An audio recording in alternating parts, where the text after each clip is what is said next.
შამამეყარა ყივჩაღი სამზღვარსა მუხრანისასა. პური მთხოვა და ვაჭმიე ურჩევდი თავთუხისასა.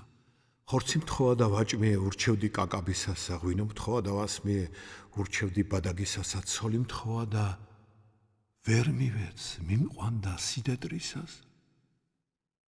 ანკი ცოლს როგორ მივცემდი ქალსა გაზრდილსა სხვისას.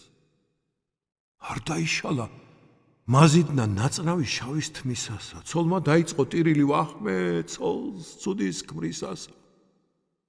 სისხლი ამემღვრა თვალებში. მივსწდი ვადასა ხმლისასა. უმალ მან შემომიტივა ელვასა გავდა ცისასა. მარჯვენა ჩამამათალა არ დააცილა მისანსა. მარცხენა ხელით მიუხე იმ უნათლოსა პირშავსა. გავჭან კაციც და ცხენიცა ვადა უწითლე ქვიშასა. აქეთ მევკვდები იქით ის ქალი წავიდა სხვისას.